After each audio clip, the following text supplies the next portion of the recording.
In this video, I'll summarize the plot of Oedipus Rex in about 4 minutes and give you an analysis of the story. The play begins in Thebes, where a terrible plague is ravaging the city. The citizens, led by the priest, beg their king Oedipus to find a solution.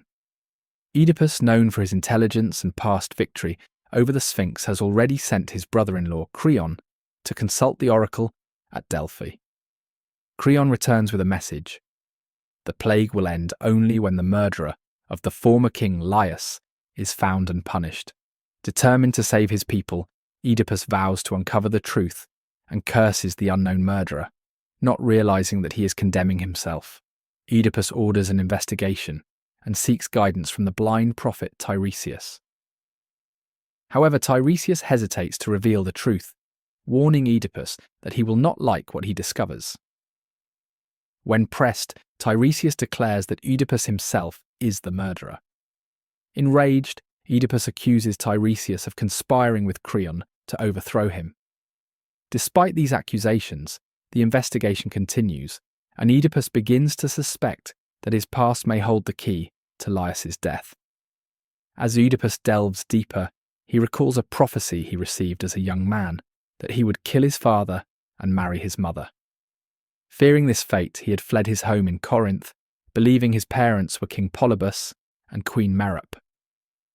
However, along his journey he killed an old man at a crossroads in self-defense, a man he now suspects may have been Laius. His fears grow when Jocasta, his wife and the queen, mentions that Laius was killed where 3 roads met. A messenger from Corinth arrives, bringing news that King Polybus has died. At first, this seems to disprove the prophecy, but the messenger then reveals that Oedipus was never the true son of Polybus and Merope. He was in fact a foundling adopted by them after being abandoned as a baby. A shepherd is brought forward, confirming that Jocasta and Laius were his real parents and that he was left to die because of the prophecy. The terrible truth is now undeniable. Oedipus has unknowingly fulfilled the oracle's prophecy by killing his father and marrying his mother. Overcome with horror, Jocasta takes her own life. When Oedipus discovers her body, he blinds himself with her brooches, unable to bear the sight of what he has done. He emerges before the people of Thebes, a broken man, and begs Creon to exile him. Creon, now in control, grants Oedipus's wish, and the fallen king prepares to leave Thebes. The play ends with a warning from the chorus. No man can escape fate, and even the greatest can fall. One of the central themes of Oedipus Rex is the struggle between fate and free will.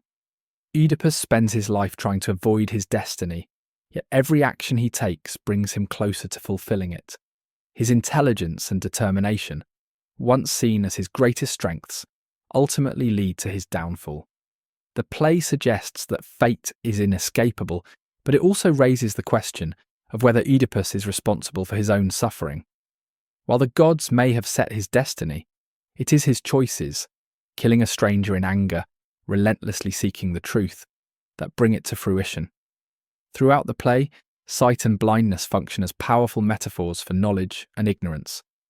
Oedipus, who prides himself on his ability to uncover the truth, is blind to his own reality.